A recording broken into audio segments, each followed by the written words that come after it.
Welcome back to Beast Wars Wednesday. I'm your host, Decepticon Doug. And I'm your host, Predacon Paul. Welcome back to the show. It's been so long. I know. How long has it been, actually? Several months. But as you see, we've been busy. There was a bit of a quantum surge. It happened right here. And it just swept through the place. And lo and behold, this whole shelving unit appeared. Must have mutated our room structure. And we're just going to roll with it. Yeah, why not? Today's episode is called Aftermath. It is literally the aftermath of Other Voices Part 1 and 2.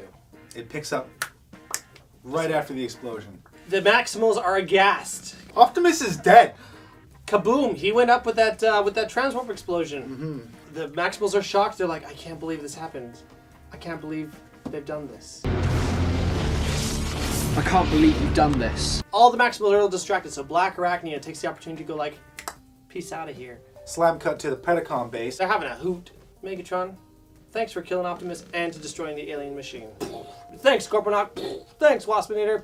Thanks, Pterosaur. Just smacking him. However, there's a little alarm. It's like... Hi, Megatron. I'm your computer. There's an explosion. Back to the Maximal base. They're all getting ready because there's a huge surge, a quantum surge, if you will, heading toward the planet, and it's gonna hit them like imminently. It hits the Maximal base. Passes through the shields, the hull. Yeah, the shields don't even do anything. I mean, they're probably like still damaged at this point from that whole like heat ray that was like making the planet explode. It's been a rough day for the Axelon. Tigatron's like, whoa, that's weird. Feels kind of funny. Ares is like, oh, that's really weird. But it's hitting Rattrap and Cheetor. Like it's really affecting them, and they're like, ah! Cut away back to the Predacon base. Waspinator falls into the CR tank. Megatron lands on his feet, and he starts getting hit with the same rays that were affecting Cheetor and Rattrap, and he starts to like change. Same thing with Pterosaur and Scorponok. However, here's another downside to being in a base in which your bottom is lava, is that if you fall in, it's bad news bears. Because they crash into each other, Scorponok and Pterosaur sink into the lava and are dead. But they're undergoing the process of transmetalification. Yeah, they're halfway through their mutation. If you want to see what Transmetal Pterosaur looks like, here. That is the toy. No, it's not actually here. Oh. It's I'm now putting You're holding it. I'm holding it right here. So that's what he would have looked like. As for Scorponok, I don't think there's a Transmetal Scorponok toy. He would have been a kick-ass. Farewell, Scorponok and Pterosaur.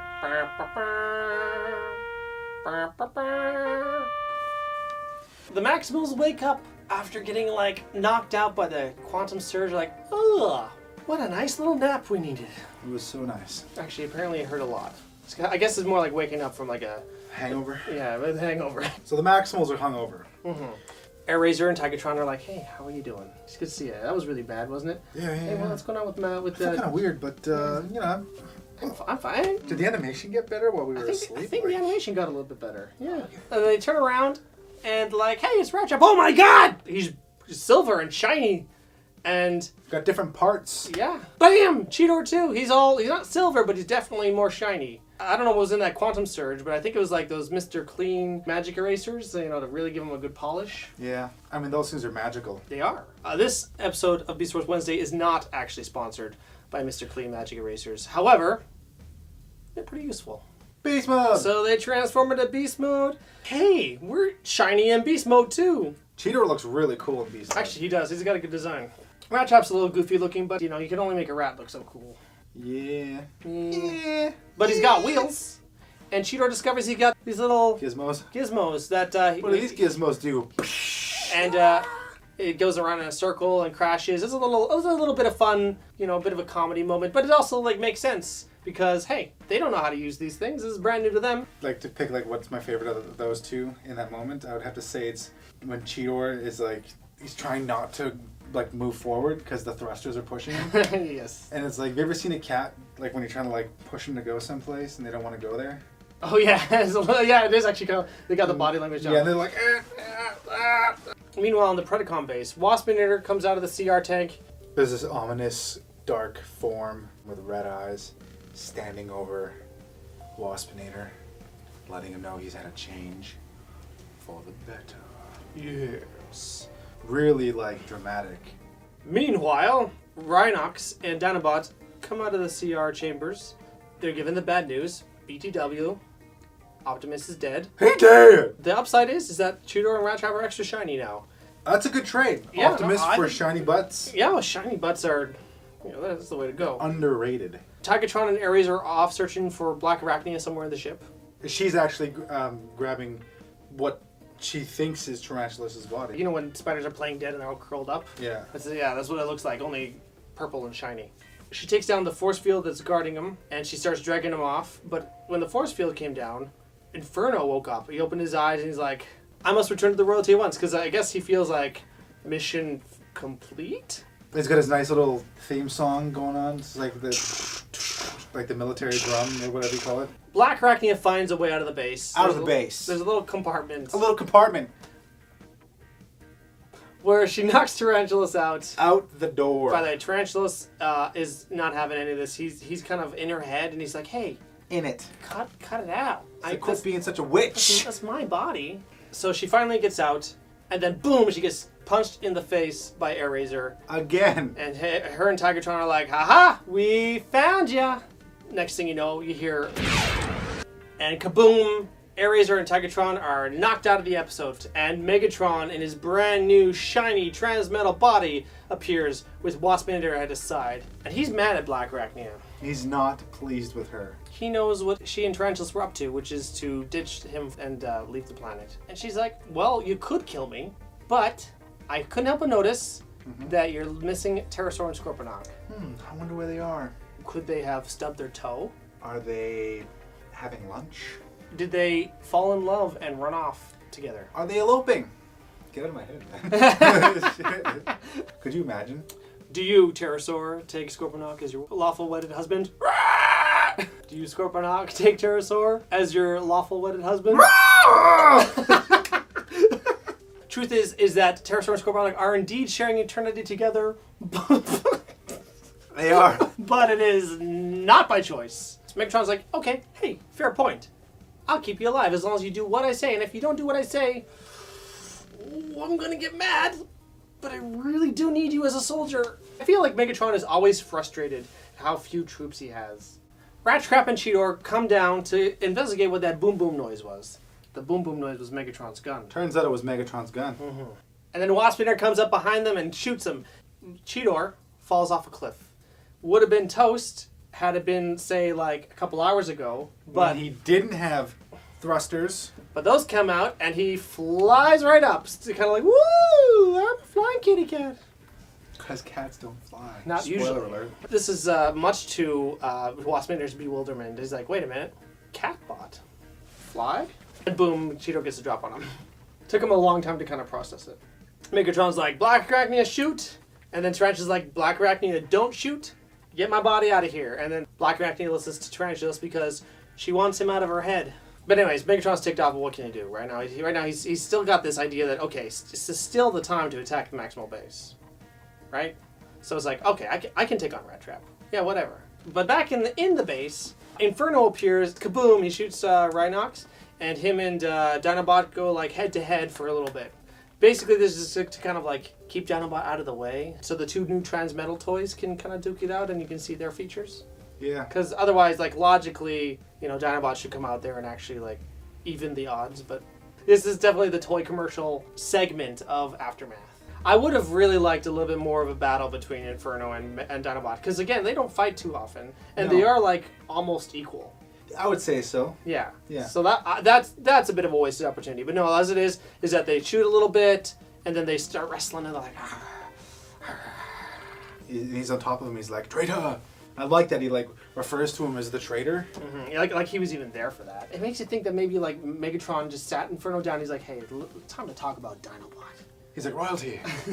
Why do you hate him so much? Well, Inferno, to be completely honest, He hurt my feelings. I'm a little butthurt about Dinobot. And here's why. Yeah, Rat Trap and Megatron kind of scuffle a little bit. Normally, like, the power match is, like, way uneven, and, like, there's no way Rat Trap would win, but it kind of makes sense because, like, they're both figuring out their new bodies, and in the end, actually, Megatron is overpowering Rat Trap, because Rat Trap's gun is not doing a whole lot. He's getting some hits. It's not like he's a bad shot. He's just like ting ting, and Megatron's just like casually walking forward and blasting at him, but his weird little phallic tail gun thing just can't seem to hit the broadside of an Axelon. Cheetor knocks Waspinator's gun right out of his hand. Waspinator, who a moments ago said that he would never surrender, books it out of there. And to be fair, that's not surrendering, that's retreating. Cheetor chases him, but he notices that Megatron is overwhelming Rat Trap. So Cheetor swoops in to try and save Rat Trap. Unfortunately, he still doesn't have the flying thing down so great, so all Megatron does is move, and then he just crashes into Rat Trap. And Megatron's like, I have been waiting for a moment like this to use my new quip. New packaging, same product. Losers. And then he patted himself on the back. It's like, good job, Megatron, good job. Rhinox grabs Inferno off of Dinobot and says, will you two cut it out? And he throws Inferno out of there, who crashes down, and he sees Megatron. He's like, oh, royalty, you've come for me. Megatron, his eyes do this thing I've never seen before. He's like, Inferno! Like, He's like, oh, thank God, I got another soldier. someone who's not incompetent. Oh, thank you. Megatron looks up and sees Rhinox, who, like, he's really mad. And Megatron! And Megatron's like, okay, let's get the Maximals there. And then he's going to be waking up. And then maybe probably Dinobot. Okay, you know what? Time for a tactical retreat. Dinobot and Rhinox hop down. Rat Trap and Cheetor get up, and they're like, hey, you know what? Let's practice our new abilities a little bit, because, hey, you know what? Elsewhere, there are 2 stasis pods that have crashed. It's like a lightning storm, and then they're scanning, and there's like glitches, and a hand pops out, and it's all dramatic, and what could be happening? The end. Yeah, right off the get-go, you get a new intro, and you have the full theme song, which felt kind of like extra epic. I don't know if it was the anticipation that we were doing Beast Wars Wednesday again, or the season finale of season 1 just ended on such a high note. And then immediately they go into like the explosion, like the aftermath, literally, and then you've got all this great imagery with the planet's burnt. Megatron's like enshrouded in shadow, and his eyes are glowing red, and Very dramatic. The quantum wave is traveling through the planet. From like the perspective of somebody on the ground, you look up and you see like where there was once a beam of energy just vaping the crap out of the planet, there's now an energy wave which is just traveling towards and getting bigger and just changing everything in its path. Them like trying to shield themselves, but it's still like passing through, and they're like, what the heck is going on here? Everything about this episode just worked. Especially that first act with the quantum surge. Like, that's almost pitch perfect. I think it's, you can kind of see right away, in the time that Beast Wars was off the air, the animation has improved. Oh yeah. It improved as season 1 went on. The early episodes of season 1 are way more rough than the later ones. But even from the season finale to this episode, you can see that there's just improvements in the fine details and the textures and the shading. It just looks that much better. Subtle differences that once you notice them make all the difference. There's something to be said for maintaining a certain level of momentum.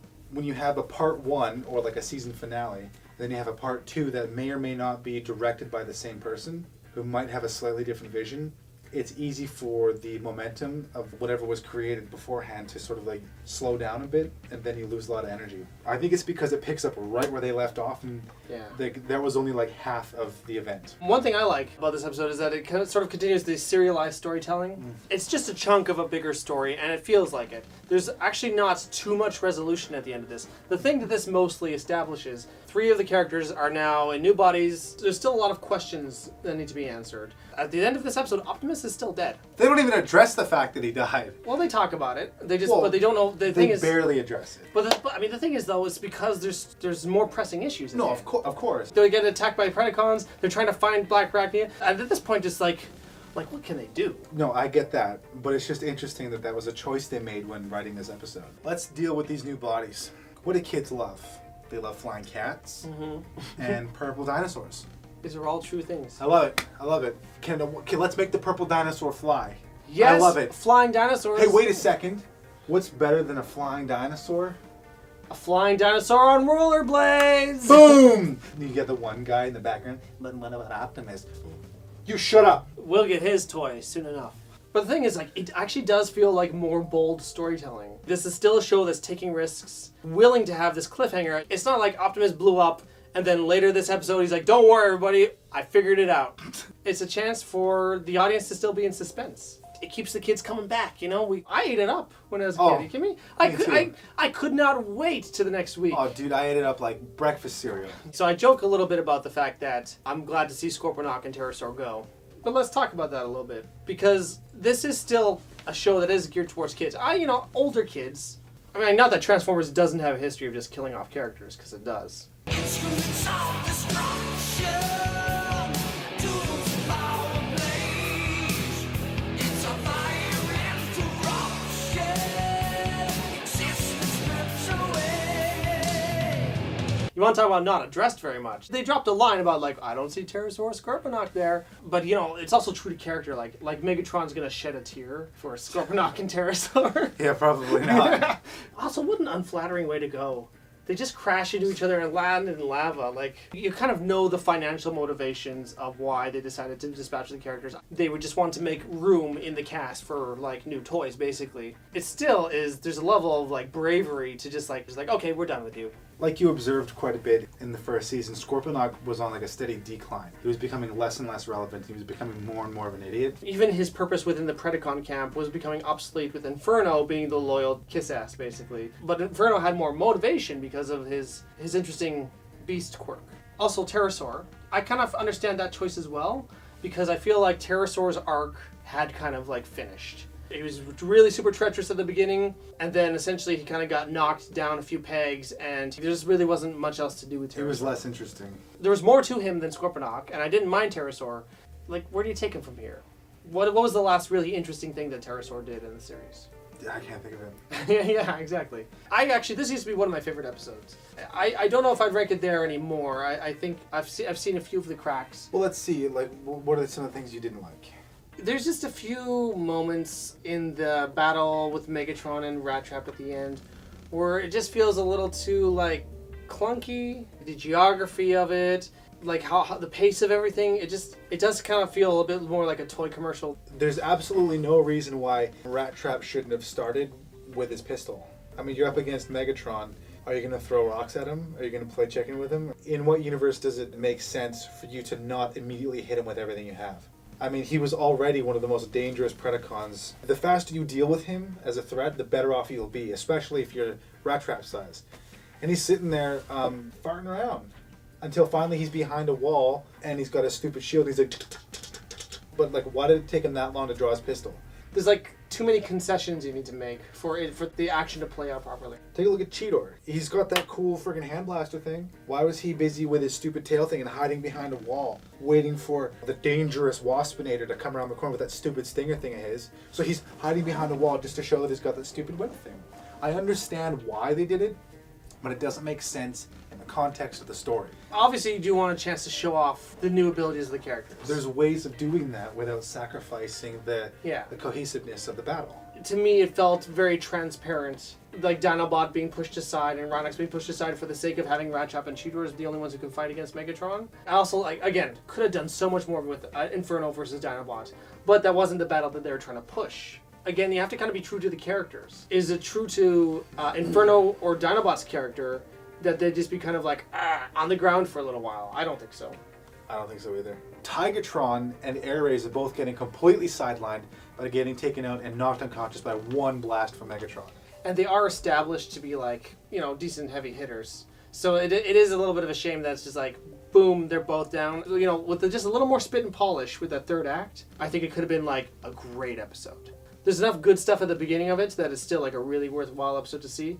Also, it's kind of an essential episode to see because of how much that changes in it. Obviously, if you skipped it, you're going to be like, what the hell happened to everybody? Yeah. I think they could have done with a Transmetal Rhinox. That would have been really cool. There is a Transmetal Rhinox toy. You can see it right here. Oh, right here. Oh. Yeah.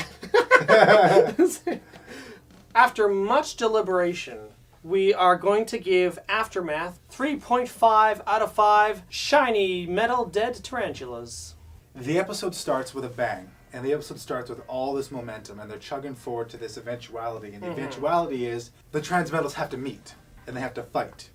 but the battle ends up being lackluster. But at the same time, you should definitely watch Aftermath because it starts off really well and it's very important as far as the overall story arc. It is so good to be back, and we are going to be releasing a new Beast Wars Wednesday every 2 weeks on Wednesday. Like, subscribe, And as always, everybody. tell your mom. Wow, wow, wow, wow, wow.